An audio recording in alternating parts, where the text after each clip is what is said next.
մեդիայի Ռենյուզ լրատվականն է սկսում իր աշխատանքը ուղիղ եթերում, ժամը 12-ն է, ես Հասմիկ Առաքելյանը, բարի օր։ Արդեն ուղիղ 10-րդ օրն է Ռենյուզը իր խոշորացույցի տակ է առնում օրվա լրահոսը, խնամքով զտում է ամենակարևորն ու ձեզ մատուցում յուրաքանչյուր օրվա լրատվական գունապնակը։ Մեզ կարող եք հետևել YouTube-ում, Facebook-ում, Telegram-ում, Instagram-ում, X-ում, Spotify-ում և իհարկե reopen.media կայքեջում։ Նիկոլ Փաշինյանը այսօր կրկին առավոտը սկսել է Facebook սոցիալական ցանցում գրառում կատարելով, թիրախում նորին Սուրբ Օծություն Տեր Գարեգին II կաթողիկոսն է։ Փաշինյանը դիմել է հայ եկեղեցու հետևորդներին և ասել, մեջբերում եմ, մեզ անհրաժեշտ է գործուն քայլեր ձեռնարկել Մայր Աթոռ Սուրբ Էջմիածնի վեհարանը ազատելու և կաթողիկոսական նոր ընտրություններ կազմակերպելու ուղղությամբ։ Այս փուլում պիտի ստեղծենք համակարգող խումբ, վերը նշված օրակարգի կազմակերպական հարցերը կարգավորելու համար։ Համակարգող խմբի անդամ կարող են դառնալ հայաստանյաց առաքելական Սուրբ եկեղեցու այն հետևորդները, ովքեր իրենց ամբողջ հոգով հավատում են մեր կենդանի Տիրոջը Հիսուս Քրիստոսին, գոնե մեկ անգամ սկզբից մինչև վերջ կարդացել են Աստվածաշունչը, վերջին 5 տարում գոնե մեկ անգամ պահել են մեծ պահքը, ամեն օր աղոթում են, հավատում են, որ Մայր Աթոռի նորոգման օրակարգը բխում է հայաստանյաց առաքելական Սուրբ եկեղեցու, մեր ժողովրդի, մեր պետության շահերից և համապատասխան է մեր նախնիների Սուրբ ավանդին։ Փաշինյանը նաև մանրամասնել է համակարգող խմբի անդամ դառնալու պայմաններն ու հավելել, որ առաջին 10 անդամների ընտրության պատասխանատվությունը կվերցնի իր ուսերին։ Մայր Աթոռը դեռևս լռում է, մենք կհետևենք արձագանքներին և առաջիկա թողարկումներին կփորձենք պարզել, որքանով է սահմանադրական և օրինական նման հանձնախմբի ձևավորումը և ինչ լիազորություններով պետք է օժտված լինի և թե ինչ քայլերի կարող է դիմել հայոց եկեղեցին։ Կփորձենք գտնել այս բոլոր հարցերին սպառիչ պատասխաններ։ Սրանով իշխանություն եկեղեցի հարաբերությունները մտնում են փակողի։ Նախորդին էլ Նիկոլ Փաշինյանն արդեն բացահայտ հայտարարել էր, որ Գարեգին II վեհափառը զավակ ունի, հետևաբար խախտել է կուսակրոնության ուխտը։ Եկեղեցի իշխանություն հարաբերություններում ով և ում իրավունք ունի բարոյականության դասեր տալու, պատժելու, կարգալույծ անելու, եկեղեցում ինչ կանոնակարգ է գործում։ Իմ գործընկեր Սիմոն Հովհաննիսյանը մանրամասն ուսումնասիրել է ընթացակարգերը։ Պարզվում է, հոգևորականը հնարավոր է ամուսնանա, երեխա ունենա, ապա ամուսնալուծվի և կուսակրոնության երդում տա, իսկ կաթողիկոսի վարքը քննել կարող է բացառապես ազգային եկեղեցական ժողովը։ Վարչապետը եկեղեցու գործերին չպետք է խառնվի։ Այս է իմ դիրքորոշումը։ 7 տարի անց արդեն 8-րդ օրն է վարչապետը հակասում է իր այս դիրքորոշմանը պարբերաբար բարձրաստիճան հոգևորականներին հիշելով կուսակրոնության ուխտը խախտելու մեղադրանքի համատեքստով։ Այսօր էլ կաթողիկոսի հրաժարականն էր պահանջում, իր բնորոշմամբ քրիստոնեաբար պետք է մաքրել վեհարանը։ Իսկ ինչ է ասում եկեղեցին, չէ՞ որ մինչև Սահակ Պարթևը կաթողիկոսները ոչ միայն ամուսնացել են, այլև կոչումը փոխանցել սերնդեսերունդ։ Սա փաստ է, եւ եթե Գարեգին II-ը փորձի հերքել, անհրաժեշտ ձևաչափով դա կապացուցեմ։ Ըստ այսմ, համաձայն հայ առաքելական եկեղեցու կանոնակարգի, Գարեգին II-ը չէր կարող լինել եպիսկոպոս, արքեպիսկոպոս, չէր կարող ընտրվել եւ չի կարող լինել կաթողիկոս։ Կտրիչ Ներսիսյանը պետք է ազատի վեհարանը։ Կաթողիկոս ընտրվում է եպիսկոպոսներից, նշում է Տեր Արարատը։ Ըստ եկեղեցական կանոնագրքերի եպիսկոպոսները պետք է կուսակրոն լինեն, հետևաբար կաթողիկոսը նույնպես։ Երբ որ եկեղեցու ներսում տեղի ունենում որևէ հոգևորականի, այդ թվում դա վերաբերել է եւ միջնադարին եւ մեր օրերին, երբ որ որևէ հոգևորական, այդ թվում կլինի ամուսնացյալ կամ կուսակրոն, խախտում է հայոց եկեղեցում կանոնակարգված ավանդույթի ուժով կամ կանոնով սրբագործված մի սովորություն, մի կանոն, մենք եկեղեցում ունենք համապատասխան գործիքները, ունենք կանոնական իրավունքի ուժ ունեցող մարմիններ, որոնք քննության են առնում որևէ հոգևորականի ընթացքը։ Կաթողիկոսի հարցը մի փոքր այլ է։ Երբ վեհափառի դեպքում է նման բան լինում, հրավիրվում է ազգային եկեղեցական ժողով։ Այն կարող է հրավիրել կաթողիկոսը կամ ժողովի անդամների 2/3-ը։ Ազգային եկեղեցական ժողովում թեմերի ներկայացուցիչներ կան, եպիսկոպոսներ, եւ միայն նրանք կարող են որոշում ընդունել, անգամ կարգալույց հռչակել կաթողիկոսին։ Պետությունն այս մասով որևէ անելիք չունի։ Տեր Արարատը նշում է նաեւ, որ կաթողիկոսները հաճախ են թիրախավորվում, ոչ միայն մեր ժամանակներում։ Տվյալ դեպքում էլ եկեղեցին այս մեղադրանքները նոր չի լսում, այս մեղադրանքները տարիներ շարունակ, տասնամյակներ շարունակ հնչել են եւ եկեղեցական պատկան մարմիններից որևէ մեկը երբևէ դա քննության առնելու կարիք չի տեսել։ Ես կարծում եմ, որ ապագայում եւս կապ չունի ով ինչ մեղադրանք է հնչեցնում կամ ով ինչ է ուզում ապացուցած լինել, միևնույն է հայոց եկեղեցում այն մարմինները, որոնք քննության առնելու իրավունք ունեն այս կամ այն եկեղեցականի ընթացքը, լինի դա սարգսակ, քահանա, վարդապետ, եպիսկոպոս, իրենք հարկ եղած դեպքում դա կանեն առանց որևէ մեկի ուղղորդման։ Մենք չգիտենք արդյոք Գրիգոր Լուսավորչի աթոռի 132-րդ գահակալի կուսակրոնության խախտման հարցը քննվել է ազգային եկեղեցական ժողովի կողմից, բայց մի բան հստակ է. հնարավոր է, որ բարձրաստիճան հոգևորականը ընդհուպ կաթողիկոսը ունենա երեխա եւ լինի կուսակրոն։ Տեր Արարատի խոսքով նման օրինակներ ոչ միայն հիմա, այլև անցյալում են եղել։ Հնարավոր է հոգևորականը ամուսնանա, ունենա երեխա, ապա ամուսնալուծվի ու տա կուսակրոնության երթում, եւ երթում տալուց հետո կարող է արդեն բարձրանալ աստիճանակարգություններով։ Սահմանադրությունը ունի 18-րդ հոդված, որը սահմանում է, որ Հայաստանի Հանրապետության կողմից ճանաչվում է հայաստանյան առաքելական Սուրբ եկեղեցու բացառիկ առաքելությունը, հայ ժողովրդի ուրեմն ազգային մշակույթի զարգացման, ազգային ինքնության պահպանման մեջ եւ հոգեվոր կյանքում ընդհանրապես։ Միաժամանակ սահմանված է, որ եկեղեցու եւ պետության հարաբերությունները կարող են կարգավորվել օրենքով։ Այսքանով սահմանադրության տեքստը նվիրված հայ առաքելական եկեղեցու եւ պետության հարաբերություններին ավարտվում է։ Նշում է սահմանադրագետ Արտաշես Խալաթյանը, հավելելով, որ գոյություն ունի հայաստանյաց առաքելական Սուրբ եկեղեցու եւ Հայաստանի հարաբերությունների մասին օրենք, որով փորձ է արվել զարգացնել մայր օրենքի այս դրույթը։ Սահմանվել են այն հանրային նշանակության հարցերը, որտեղ եկեղեցին դերակատարում ունի գերազանցապես կրթական եւ բարեփոխման գործունեության մեջ։ Մի շարք կարևոր ինստիտուտներ կան, որոնք որ ի բնե պետք է չզբաղվեն կուսակցական քաղաքականությամբ։ Իսկ արդյոք քաղաքական պրոցեսները կապ ունեն պետություն եկեղեցի հարաբերություններին։ Եկեք հպանցիկ անցնենք պատմության փուլերով, մասնավորապես 2018-ի հեղափոխությունից հետո։ Հոգևորականներից մի քանիսն անձամբ մասնակցել են ցույցերին։ Դա մոտավորապես այն ժամանակ էր, երբ Փաշինյանը եկեղեցու գործերին չխառնվելու դիրքորոշում ուներ։ Հետո իշխանության վարած քաղաքականության դեմ պայքարող Տեր Ղազարին ժամանակավորապես փիլոնազրկեց Այրարատյան հայրապետական թեմը։ Պատճառը հոգևորականին ոչ հարիր պահվածքն էր։ Նույն 2018-ին Նոր Հայաստան, Նոր Հայրապետ շարժում էր նախաձեռնվել, որի ակտիվիստները իրավապահների թողտվությամբ գրավել էին վեհարանը։ Այնուհետև Վայոց Ձորի թեմի այցի ժամանակ նույն ակտիվիստների մի խումբ փակեց վեհապահի ճանապարհը, նույնիսկ քաշքշեց օձիքից։ Արդեն պատերազմից հետո եկեղեցին դեմ էր քաղաքական ղեկավարությանը։ 2020 թվականի դեկտեմբերին Սիսիանի եկեղեցու քահանան հրաժարվեց սեղմել Փաշինյանի ձեռքը։ 2024-ից Կիրանցում ձևավորված եւ Երևան հասած պայքարն առաջնորդվում էր Տավուշի թեմի առաջնորդ Բագրատ arczepiskopos Գալստանյանի կողմից։ Իշխանության վարած քաղաքականության դեմ պարբերաբար խոսում է Շիրակի թեմի առաջնորդ Միքայել arczepiskopos Աչապահյանը։ Իսկ անցած տարի կաթողիկոսին չթողեցին մասնակցել Սարդարապատի արարողակարգին, երբ հուշահամալիրում էր վարչապետ Փաշինյանը։ Մարդիկ, ովքեր որ իրանց վրա վերցնում են ուրիշին դատելու, հոգևոր կյանքը առաջնորդելու, բարոյականության մասին խոսելու եւ այդ բարոյականության, հոգևորության, ինչպես նաեւ հարգանքի վրա կառույցը առաջնորդելու,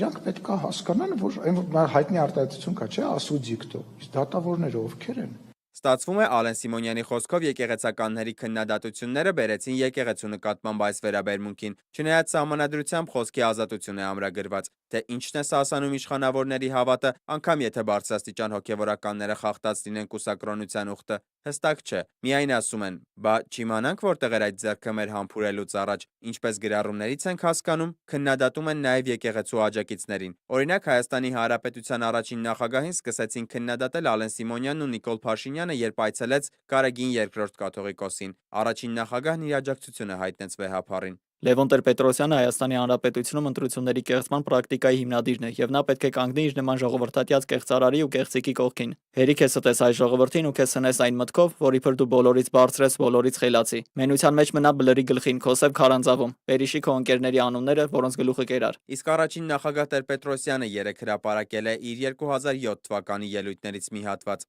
Ողջ պատմության ընթացքում հայ ժողովուրդը գլխավորապես տուժել է իր կառավարիչների տգիտությունից, անհեռատեսությունից ու արկածախնդրությունից։ Մինչդեռ ողջամտությունը երբեք դրան վնաս չի բերել։ Տեր-Պետրոսյանի եւ կաթողիկոսի ջրերը մի առվով չէին հոսում 2008-ի հեղափոխության փորձի ժամանակ։ Նախկին նախագահը չէր ընդունել վեհապարին, բայց Հայ ազգային կոնգրեսը հին Ախոյանների կողքին կանգնելու պրակտիկա մի անգամ չէ, որ ցույց է տվել։ Օրինակ, անցյալ տարի էլ Լևոն Զուրաբյանը անձնական երաշխավորություն տվեց Արմեն Աշոտյանին խափանման միջոցը փոխելու հարցին։ Սիմոն Հովանիսյան, Դավիթ Գենջոյան, Լևոն Ոսկանյան, Գևորգ Սիանոսյան, Reopen Media։ Վեհապարը ի Հայաստան եւ Իսպյուրս ապրող ամբողջ հայ ազգի հայրապետն ու հոգևոր առաջնորդն է։ Հետևաբար Հայաստանի վարչապետի միանձնյա կամ քաղաքական շահից փոխող պահանջը իրավական հիմք չունի, իսկ բարոյական տեսակետից անընդունելի եւ վիրավորական է ամբողջ հայության հավատքի եւ հոգևոր արժանապատվության համար, հայտարարել է Ռումինահայոց թեմի առաջնորդ Տաթև եպիսկոպոս Հակոբյանը։ Նա հայ առաքելական Սուրբ եկեղեցու դեմ իրականացվող իշխանական քայլերը համեմատել է խորհրդային ժամանակների բռնաճնշումների հետ։ Սրբազանը մասնավորապես ընդգծել է Նիկոլ Փաշինյանի կաթողիկոսի հրաժարականի պահանջը առաջացրել է խոր մտահոգություն, թե հոգևոր եւ թե ազգային անվտանգության տեսանկյունից։ Նրա պնդմամբ ամենայն հայոց հայրապետի ընտրությունը չի իրականացվում միայն Հայաստանի քաղաքացիների կամ տեղական իշխանության կմահաճույքով, այլ ընտրական գործընթացին մասնակցում են Հայաստանի եւ Սփյուռքի թեմերի ներկայացուցիչները, հոգևորականներ ու աշխարհականներ, ինչը նշանակում է, որ Սփյուռքը ունի բացառիկ դեր ու նշանակություն եւ մասնակցություն։ Տաթև Սրբազանը նշել է, որ Փաշինյանի քայլերը կարող են անդառնալի հետևանքներ ունենալ ազգային միասնության վրա։ Թեմի առաջնորդը նաեւ զգուշացրել է, որ հակաեկեղեցական ու ապազգային գործընթացները չդադարեցնելու պարագայում Սփյուռքում կձեռնարկվեն գործողություններ։ Աստծո եկեղեցու դեմ դուրս եկողներն ու մարտնչողները ի վերջո կործանվում են նետվելով պատմության աղբանոց։ Այսպես է եզրափակել իր ուղերձը Տաթև Սրբազանը։ Արդեն Երևան ահազանգեր են գալիս, որ աշխարհի հայաշատ անկյուններում հայոց եկեղեցու հավատավոր հոտի մի մասը ոտքի է կանգնել։ Վիրահայ գործիչները հայտարարել են, որ Թբիլիսիում Հայաստանի դեսպանության շենքի առջև կանցկացվի բողոքի ցույց։ Հեռու մնա հայ առաքելական եկեղեցուց խորագրով ի աջակցություն հայ առաքելական Սուրբ եկեղեցու եւ ազգային արժեքների պաշտպանության։ Ցույցը տեղի կունենա հունիսի 12-ին ժամը 16:30-ին։ Երկրորյա աշխատանքային այցով Ֆրանսիայում գտնվող Հայաստանի արտաքին գերատեսչության ղեկավարը հանդիպել է ՅՈՒՆԵՍԿՕ-ի գլխավոր քարտուղար Օդրի Ազուլեի հետ։ Զրուցակիցները անդրադարձել են նաև Արցախից բռնի տեղահանված հայերի աջակցության ծրագրերին։ Միրզոյանն ու Ազուլեն քննարկել են նաև Հայաստան ՅՈՒՆԵՍԿՕ փոխգործակցության ուղղությունները 2026 թվականի աշնանը Հայաստանում կայանալիք COP17-ին ընդառաջ, հաշվի առնելով տվյալ ոլորտում ՅՈՒՆԵՍԿՕ-ի զգալի փորձն ու մեխանիզմները։ Արարատ Միրզոյանը Հայաստանի եւ ՅՈՒՆԵՍԿՕ-ի միջև համագործակցության ամրապնդման եւ զարգացման մարդասիրական արժեքների պաշտպանության գործում ներդրած նշանակալի ավանդի համար Օդրի Ազուլեին փոխանցել է բարեկամության շքանշան, որով ՅՈՒՆԵՍԿՕ գլխավոր քարտուղարը պարգևատրվել է Հայաստանի Հանրապետության նախագահի հրամանագրով։ Հիշեցնեմ, 2017-ի հոկտեմբերից ՅՈՒՆԵՍԿՕ-ի գլխավոր քարտուղարի պաշտոնը զբաղեցնում է Ֆրանսիայի ներկայացուցիչը, իսկ մինչև այդ Օդրի Ազուլեն եղել է Ֆրանսիայի մշակույթի եւ հաղորդակցության նախարարը։ Ֆրանսիական Լազուրյան ափին շարունակվում է օվկիանոսի հարցերով ՄԱԿ-ի 3-րդ համաժողովը։ Արտաքին գործերի նախարար Միրզոյանը ստորագրել է ծովային իրավունքի ՄԱԿ-ի կոնվենցիայի ներքո ազգային իրավազորության սահմաններից դուրս տարածքներում ծովային կենսաբանական բազմազանության պահպանման եւ կայուն օգտագործման մասին համաձայնագիրը։ Սա առաջին միջազգային համաձայնագիրն է, որը կարգավորում է ծովային կենսաբազմազանության պաշտպանության հարցերը ազգային սահմաններից դուրս, որպես կայուն զարգացման ապահովման բաղադրիչ։ Հայաստանի հետ նույն օրը այս համաձայնագիրը միաժամանակ ստորագրել է 18 երկիր։ Այսպիսով ստորագրող կողմերի ընդհանուր թիվը 134-ն է։ Վերջին տարիներին Հայաստանն իր արտաքին քաղաքականության վեկտորը փոխելու ճանապարհին է։ ՀԱՊԿ-ի հետ հարաբերությունները սառեցված են, իսկ սպառազինության համալրման հիմնական նոր ուղղությունները Ֆրանսիան ու Հնդկաստանն են։ 2023-ի աշնանը Փարիզում ստորագրվեց ռազմատեխնիկայի տրամադրման վերաբերյալ պայմանագիր։ Իմ գործընկեր Դիանա Կարապետյանն է իմի բերել եղածն ու փորձել վերլուծել, թե ինչու Հայաստան չեն հասել 1 տարի առաջ Ֆրանսիայի զինված ուժերի նախարար Սեբաստիան Լեկորնյուի հայտարարած կեսար ինքնագրած հրետանային կայանները։ Ռեպորտաժը կդիտենք փոքրինչ ուշ։ Դատախազությունը նոր միջնորդություն է ներկայացրել ազգային ժողով ընդդիմադիր Հայաստան խմբակցության ղեկավար Սեյրան Օհանյանի եւ քարտուղար Արծվիկ Մինասյանի հանդեպ քրեական հետապնդում սկսելու թույլտվության համար եւ ստացել այն։ Ըստ դատախազության Սեյրան Օհանյանը 2008-ից 16 թվականներին զբաղեցնելով պաշտպանության նախարարի պաշտոնը 10.500 քառակուսի մետր տարածքով հողահատված է զավթել եւ առանձնատուն կառուցել, 58 միլիոն դրամ կաշառք է ստացել եւ այլ ենթադրյալ ապօրինություններ է կատարել։ Արծվիկ Մինասյանն էլ ըստ դատախազության լինելով բնապահպանության նախարար միջոցներ չի ձեռնարկել նշած իրավախախտումների հետևանքները վերացնելու ուղղությամբ։ Հիշեցնեմ, ենթադրյալ հանցանքի մեջ կասվածվողը կամ ենթադրվողը համարվում է անմեղ, քանի դեռ նրա մեղավորությունը ապացուցված չէ։ Միջազգային լրահոսից Ռուսաստանի նախագահի օգնական եւ Ուկրաինայի հետ բանակցություններում ռուսական պատվիրակության ղեկավար Վլադիմիր Մեդինսկին Russia Today-ին հայտարարել է, որ եթե ռազմաճակատի երկայնքով դադարեցվի եւ իրական խաղաղության շուրջ համաձայնություն չլինի, ապա Դոնբասը կվերածվի հսկայական Ղարաբաղի։ Հայաստանի եւ Ադրբեջանի միջև այդպիսի վիճելի տարածաշրջան կար Ղարաբաղը։ Այդ տարածաշրջանը հսկայական Ղարաբաղի կվերածվի որոշ ժամանակ անց Ուկրաինան կմիանա ՆԱՏՕ-ին, կփորձի վերադարձնել այն, եւ դա կլինի մոլորակի վերջը եւ կվերջանա միջուկային պատերազմով։ Մենք չենք ուզում ունենալ պատրվակ ստեղծել հսկայական Ղարաբաղ, որը ոչ մեկը չի ճանաչել, որի պատճառով կարող է միջուկային պատերազմ սանձազերծվել։ Ուստի ուզում ենք լիակատար հաշտություն կնքել եւ ճանաչել նոր տարածքները, նշել է Ռուսաստանի Դաշնության նախագահի օգնականը։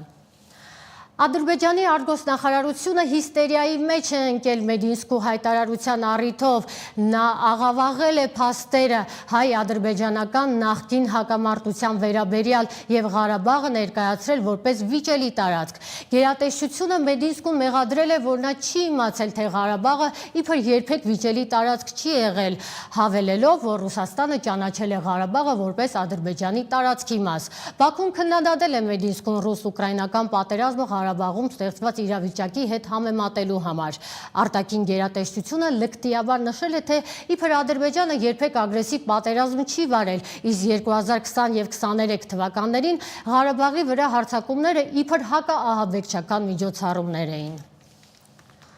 Ադրբեջանն ու Թուրքիան Նախիջևանում կրկին համատեղ զորավարժություններ կանցկացնեն։ Ըստ ադրբեջանական լրատվամիջոցների զորավարժությունները կանցկացվեն հունիսի 12-ից 19։ Հրամանատարաշտաբային եւ զորավարժությունները ստացել են անխախտ եղբայրություն անվանումը։ Թրամփն առաջարկում է իր կառավարությանը ձերբակալել Կալիֆոռնիայի դեմոկրատ նահանգապետ Գևին Նյուսոմին, եթե նա շարունակի խոչընդոտել նահանգում դաշնային ջանքերին։ Միաժամանակ Պենտագոնը ծովային հետևակ է ուղարկել Լոս Անջելես։ Լոս Անջելեսում միգրացիոն շուրջկալների դեմ լայնածավալ բողոքի ցույցերի ֆոնին ռազմական ուժերի հերթական կուտակումն է տեղի ունենում, ինչը զգալիորեն սրում է Թրամփի վարչակազմի եւ Կալիֆոռնիայի նահանգապետի միջև հակամարտությունը։ ԱՄՆ հյուսիսային հրամանատարությունը 700 ծովային հետևակ է տեղափոխում Լոս Անջելես։ ԱՄՆ նախագահ Դոնալդ Թրամփը սոցցանցերում գրել է, որ հիանալի որոշում է կայացրել ազգային գվարդիան ուղարկելով Կալիֆոռնիա։ Նրա բառերով բռնի հրահրված անկարգությունները ճնշելու համար։ Եթե մենք դա չանենք, Լոս Անջելեսը լիովին կոչնչանար, գրել է նա եւ շարունակել. շատ անգործունակ նահանգապետ Գևին Նյուսոմը եւ քաղաքապետ Քարեն Բասը պետք է հայտարարեին. շնորհակալություն նախագահ Թրամփ, դուք անչափ հրաշալի եք։ Առանց ձեզ մենք ոչինչ կլինեինք, սըր։ Դրա փոխարեն նրանք նախընտրում են ստել Կալիֆոռնիայի եւ Ամերիկայի ժողովրդին, նրանց հայտարարելով, թե մեր կարիքը չկա եւ որ դրանք բողոքի խաղաղ ցույցեր են։ Մենք միշտ կանենք այն, ինչը անհրաժեշտ է մեր քաղաքացիների անվտանգությունն ապահովելու համար, որպեսզի միասին կարողանանք Ամերիկան կրկին մեծագույն երկիր դարձնել, գրել է Թրամփը։ Կալիֆոռնիայի նահանգապետ Գևին Նյուսոմը դատի է տվել Թրամփի վարչակազմին Լոս Անջելեսում ազգային գվարդիայի զորքեր տեղակայելու համար։ Դոնալդ Թրամփը ապօրինաբար է գործել ազգային գվարդիան ուղարկելով Լոս Անջելես։ Նրա ստորագրած հրամանագիրը միայն Կալիֆոռնիային չի վերաբերում, դա նրան թույլ կտա մուտք գործել ցանկացած նահանգ եւ վարվել նույն կերպ։ Մենք նրան դատի ենք տալիս, շեշտել է Նյուսոմը։ Ավելի վաղ նա Թրամփի որոշումը անբարոյական քայլ էր որակել։ ՆԱՏՕ-ի գլխավոր քարտուղար Մարկ Ռյուտեն հայտարարել է, որ դաշինքը պետք է պատրաստ լինի 3-ից 4 տարի հետո Ռուսաստանի հարձակմանը։ Ռուսական ռազմական մեքենան թափ է հավաքում, հայտարարել է Ռյուտենը Լոնդոնի Չեթեմ Հաուսի միջազգային հարաբերությունների թագավորական ինստիտուտի ամբիոնից։ Ըստ նրա, դա տեղի է ունենում նաև այն պատճառով, որ Մոսկվան միավորվել է Չինաստանի, Հյուսիսային Կորեայի եւ Իրանի հետ։ Այդ ամենը նշանակում է, որ ՆԱՏՕ-ն պետք է լինի ազնիվ, ավելի ուժեղ եւ ավելի մահաբեր, հայտարարել է Ռյուտեն։ Հնդկաստանի կինոգործիչների ասոցիացիան ողջունել է Հնդկաստանի եւ Հայաստանի միջև մշակութային գործակցությունն ընդլայնելու վերաբերյալ Հնդկաստան-Հայաստան գործարար խորհրդի առաջարկը։ Ասոցիացիան ընդգծել է կինոն որպես միջազգային մշակութային դիվանագիտության եւ միասնության գործիք օգտագործելու իր հանձնառությունը։ Հնդիկ գործիչները մտադիր են Հայաստանում ֆիլմեր նկարահանելու նախագիծ ներկայացնել Հնդկաստանի վարչապետ Նարենդրա Մոդիին։ Ամառը նոր է սկսել, իսկ շատ երեխաների համար շոկերի դեմ պայքարի խորհրդանիշ դարձած պաղպաղակը խնդրո առարկա է դարձել։ Սննդի անվտանգության տեսչության օրենսդրական չափանիշներին չհամապատասխանելու պատճառով։ Տեսչական մարմինը կոչ է արել սպառողներին եւ վաճառողներին զերծ մնալ իր մատնանշած ընկերությունների արտադրանքի օգտագործումից եւ վաճառքից։ Ընկերությունները պարտավոր են վերացնել հայտնաբերված խնդիրները, ինչ խանութների մասին է խոսքը եւ արդյոք դրանք վտանգավոր են առողջության համար։ Մեր ռեպորտաժում։ Առանց պաղպաղակ ամառը պատկերացնել չի լինի, այն մեր մանկության սիրելի համերից է։ Սննդի անվտանգության տեսչական մարմինը ամեն տարի ամռանը խստացնում է վերահսկողությունը։ Վերջին լաբորատոր փորձարկումների արդյունքում շուկայում շրջանառվող մի շարք ընկերությունների պաղպաղակների մեջ հայտնաբերվել են ինչպես աղիքային ցուպիկի խմբի մանրեներ, այնպես էլ կատնայուղի զանգվածային մասի խախտումներ։ Խախտումներ արձանագրվել են Nairiland, Pinkberry, Marnik, Աշտարակ Milk, Grand Candy, Igit ընկերությունների արտադրած պաղպաղակների նմուշներում։ Անունները, որոնք որ կարդացել են, մարդիկ պետք է ապրանքը չառնեն։ Լիազոր մարմինը նաև այս հարցում է թերացել եւ չի տեղեկացրել, թե որ օրվա խմբականակումը հայտնաբերել է խնդիրը։ Սննդամթերքի անվտանգության տեսչական մարմինը ոչ թե պարզապես պետք է հայտարարություն անի եւ աշխատանքի իմիտացիա ստեղծի, որ ինքը աշխատել է, որովհետեւ հենց հիմա դուք կարող գնաք խանութ, վերցնեք մի հատ պաղպաղակ, այդ պաղպաղակը վերցնեք, տանեք լաբորատորիա, 3 օր սպասեք, լաբորատորիան պատասխանատու արդյունքները հրապարակեք։ Դուք դրանով սննդի անվտանգության մասնակից չդառնաք։ Պիպոյանի կարծիքով, որքան ստուգում դինի, այնքան էլ խախտում կհայտնաբերվի, քանի որ սա ատոմույում չեն ուսումնասիրում պատճառահետևանքային կապը եւ չեն վերացնում խախտումները։ Հենց այն սեզոնի արտադրությունը, երբ որ արտադրական ծավալները մեծանում են, հոստագծերի ծանրաբեռնվածությունը մեծանում է եւ ոչ պատշաճ է կազմակերպվում ախտահանության գործընթաց։ Փորձեցինք կապ հաստատել այն ընկերությունների հետ, որտեղ խախտումներ են հայտնաբերվել։ Grand Candy-ից ասացին, որ շուտով հաղորդակցություն կտարածեն։ Nairiland-ի, Աշտարակ Milk-ի ու Pinkberry-ի հետ կապ հաստատել չհաջողվեց։ Կապվեցինք նաև Marnik ընկերության տնօրենի հետ։ Նա չհրաժարվեց հարցազրույց տալ։ Փորձեցինք նաև արտադրական գործընթացը նկարահանել, բայց տարածքում սանիտարահիգիենիկ աշխատանքներ էին տարվում։ Մեր մոտ ահագին բան ավտոմատացված չի եւ ձեռքով շատ բաներ է արվում։ Ամենաշատը արվում է հենց այդ կեսկիլոյանոցի հետ, որտեղ որ ասենք կապալիչների վրա այդ բան խփելու process-ը, ասենք ակցիզները խփելու, դրոշմա պիտակները խփելու ընթացքում սեղանը, որի վրա աշխատում են, սեղանը ճիշտ է անդադ մաքրում են աղքանը, բայց ցանկացած պահի ինչ որ մեկը եթե, չգիտեմ, փռշտա կամ ինչ որ մի կրող լինի, միկրոբի կարող անցնի, մենք սերտիֆիկացիա ենք անցնում, մենք տալիս ենք ինչ որ լաբորատորիաների, իրանք ստուգում են, դրա հիման վրա մեզ տալիս են սերտիֆիկատ եւ մինչեւ հիմա ամեն ինչը նորմալ է եղել։ Marnik-ի տնօրենը եւս մի խնդիր մատնանշեց։ Սաատման հաճախ իր խախտումների մասին հայտարարություններում ոչ տեղին ընդհանրացումներ է անում։ Ընդհանրացնում են ու ասում են, որ մեր մոտ էլ է 1-ից 20%-ն է այդ յուղային մասերի մեջ կատնայուղ, երբ որ մեր մոտ 100%-ն է կատնայուղը այդ յուղային մասը։ Ես կարծում եմ, որ ուղղակի կոմպետենտ չէ։ Որտեւ ասենք այդ բանը հնարավոր չի չտեսնել։ Պաղպաղակը պետք է լինի ոչ միայն համեղ, այլև անվտանգ։ Մինչ ապրանքները շարունակում են տեղ գտնել խանութների սառնարաններում, սպառողին մնում է միայն իր հույսը, սեփական տեղեկացվածության վրա։ Իսկ երբ վերահսկող մարմինները ուշ են արձագանքում, պատասխանատվությունն էլ է ընկնում այնտեղ, որտեղ չպետք է լինի, սպառողի ուսերին։ Անի Հովանիսյան, Գևորգ Սյանոսյան, Rio Pan Media։ Ռուս-ուկրաինական պատերազմը իր հետ Հայաստան բերեց ռելոկանտների մեծ հոսք, ինչը նպաստեց բնակարանների վարձավճարների գնի կտրուկ բարձրացմանը։ Տների վարձակալության շուկայում օրենսդրական կարգավորում կա, սակայն ակնհայտ է, որ իրենց տները վարձով հանձնողները եւ վարձողները դրանք փորձում են շրջանցել, ենթադրաբար հարկային պարտավորություններից խուսափելու համար։ Առանց պայմանագիր կնքելու եւ բանավոր պայմանավորվածությունների դեպքում էլ հաճախ կանգնում են փաստի առաջ, երբ տանտերը գայթակղված պահանջարկի կտրուկ աճով միակողմանի խախտում է պայմանավորվածությունը եւ փողոց ճանապարհում վարձակալողին։ 2022 թվականին սկսված ռուս-ուկրաինական պատերազմով, 2020 թվականին Արցախի դեմ ադրբեջանական ագրեսիայով եւ 2023-ին էլ ամբողջական օկուպացիայով պայմանավորված Հայաստան տեղափոխվեցին Ռուսաստանի եւ Ուկրաինայի շուրջ 200,000, Արցախի հանրապետության 120,000 քաղաքացիներ։ Հայաստանի համար միգրացիոն հոսքն աննախադեպ էր, ինչից օգտվեցին ու բավականին շահեցին ազատ բնակարան ունեցողները։ Իմի բարձրացել է 220 սարքեր։ Ինչու՞։ Չգիտեմ։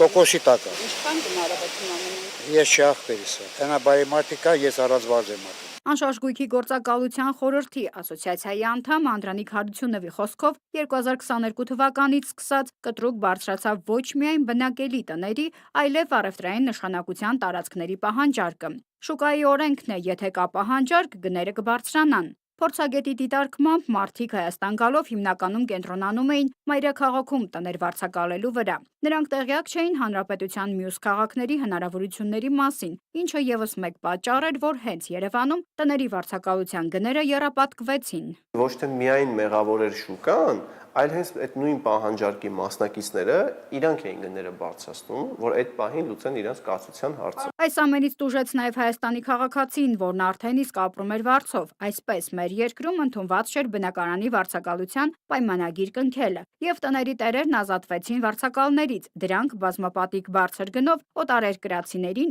ու մեր հայրենակիցներին հանձնելու համար։ Երբ որ մենք էլ վարձակալության բնակարաններ ենք հանձնում, մարդիկ ասում են, լավ, դե մենք իրար հետ մենք լավ, մեր մոտ ընդունված է, որ բոլորը լավ է Երևան, բարի, տենց պարկեշտ, բայց երբ որ հարցը հասնում է արդեն շահերի բախում է լինում, մարդիկ մոռանում են դա, որովհետև այդ իրավիճակում այն գնով, որ իրանք վարձակալության էին հանձնում, իրանք հասկանում են, որ 150,000-ով գույքը է, այդ բան կարան 400,000-ով հանձնեն։ Օրենսդրական պաշտպանություն չունենալով մարդիկ սկսեցին լքել վարձակալած տները։ Դրսում հայտնված մեր հայրենակիցների խնդիրը լուծելը շատ բարդ էր, ասում է Անդրանիկ Հարությունովը։ Նման իրավիճակներից խուսափելու համար փորձագետը հորդորում է բնակարան վարձակալողներին անպայման պայմանագիր կնքել տանտիրոջ հետ։ Այդ ժամանակ շատ էր այս միտքը տարածվում, որ պետությունը պետքա թույլ չտա, որ նման իրավիճակ լինի։ Տեսեք, պետությունը ուղղակի չի կարա նման գործունեությամբ զբաղվի, որովհետև բնակարանի սեփականության իրավունքը դա բարձր սահմանադրական իրավունք է, սեփականության իրավունքը։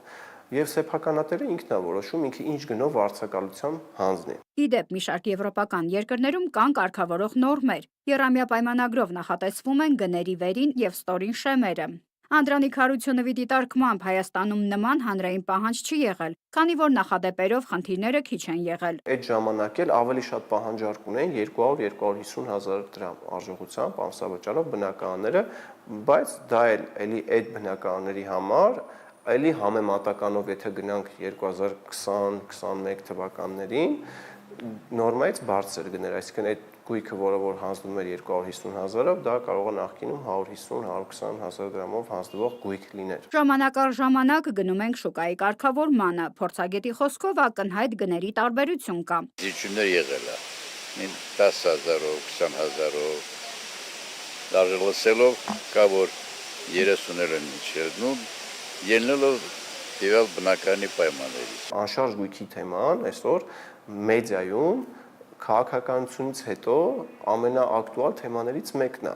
Եվ այդ թեման ուղղակի օգտագործում է շատերը ասում են, վայ, սա շուկան պայթում է, շուկան վերջ, գոյություն չունի, բան ես համաձայն չեմ կիսում այդ միտքը։ Գործարքների անկում ըստ փորձագետի շուկայում չկա։ Մասնակիցներ կան, շատ դժվար են ընտելանում ներկա իրավիճակին։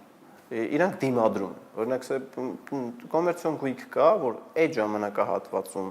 հանձնվում էր ենթադրենք 1 միլիոն դրամով վարձակալությամբ, այսօր դրա պահանջարկը մաքսիմում 500-600 հազար դրամի մեջ է, սեփականատերը ասում է 1 միլիոնից էժան չեմ հանձնի։ Լինում են դեպքեր, ասում է Հարությունովը, որ սեփականատերը հասկանալով, որ իր սահմանած գինը չունի պահանջարկ, վերջի վերջո գնում է զիջումների։ Պետական եկամուտների կոմիտեն հիշեցնում է, որ որպես ֆիզիկական անձ անշարժ գույքը վարձակալության հանձնելու վարձակալության վճարներից պարտադիր է վճարել եկամտային հարկ 10% դրույքաչափով։ Եթե հարկային տարվա ընթացքում վարձակալության վճարների հանրագումարը գերազանցում է 60 միլիոն դրամը, ապա գերազանցվող մասի համար պետք է վճարել լրացուցիչ 10% եկամտային հարկ։ Անշարժ գույքը վարձակալության հանձնելիս անհրաժեշտ է կնքել պայմանագիր, որը պետք է ստանա պետական գրանցում, սակայն եթե չի ստացել պետական գրանցում, ապա պետք է հարկային մարմին ներկայացնել վարձակալության հանձնման վերաբերյալ հայտարարություն։ Անշարժ գույքի վարձակալության հետ կապված օրենքի պահանջները չպահպանելու դեպքում սահմանված է տուգանք։ Անշարժ գույքի օրենքով սահմանված կարգով գնահատված շուկայական արժեքին մոտարկված կադաստրային արժեքի 5%-ի չափով, բայց ոչ ավելի քան 500,000 դրամը։ Մեկ տարվա ընթացքում խախտումը կրկնելու դեպքում տուգանքը կազմում է 10%-ի չափով, բայց ոչ ավելի քան 1 միլիոն դրամը։ Նարնե Ղուկասյան, Գևորգ Սյանոսյան, Ստեփան Տիգրանյան, Reopen Media։ Հունահռոմեական ոճի ըմբիշներ 48 կիլոգրամ քաշով Մարտին Մանջիկյանը եւ 65 կիլոգրամ քաշով Ջանես Նազարյանը դուրս են եկել Սկոպիեում ընթացող Եվրոպայի մինչև 17 տարեկանների առաջնություն։ Առաջնության եզրափակիչ եւ կպայքարեն ոսկե մեդալների համար։ 55 կիլոգրամ քաշային Վազգեն Մնացականյանը կպայքարի բրոնզե մեդալի համար։ Ֆուտբոլի Հայաստանի հավաքականը ընկերական խաղում հյուրընկալվեց Չեռնոգորիայի թիմին եւ ոչ ոքի խաղաց 2-2։ Առաջին րոպեի հանդիպման հաշիվը բացեց Հայաստանի հավաքականի եւ Ռուսաստանի չեմպիոն Կրասնոդարի կիսապաշտպան Էդուարդ Սպերցյանը։ 5-րդ րոպեին չեռնոգորցիները պատասխան գոլը խփեցին, 52-րդ րոպեին առաջանցան հաշվի մեջ։ 81-րդ րոպեին Էդուարդ Սպերցյանը Տուգանայինից գեղեցիկ հարվածով հավասարեցրեց հաշիվը։ Խաղավարտին հայ ֆուտբոլիստները առաջանցնելու հնարավորություն ունեին, սակայն հաշիվը այդպես էլ չփոխվեց։ Այս ժամի համար նախատեսել էինք այսքանը, եթերում ենք լինելու ժամը 13-ին, ժամը 3-ին։ Դուք կարող եք հետևել Reopen Media-ի լրատվական բաժնի հոսքերին YouTube, Telegram, Instagram, X, Facebook, Spotify եւ այլ սոցիալական մեդիայի հարթակներում։ Հղումները կարող եք գտնել ուղիղ եթերի նկարագրության բաժնում, կցված մեկնաբանության մեջ։ Մեր երիտասարդ թիմին աջակցելու համար դուք կարող եք նաեւ հանգանակություններ անել Reopen.media հարթակում Donate կոճակի միջոցով։ Տաղավարում աշխատեց Հասմիկ Առաքելյանը, կհանդիպենք։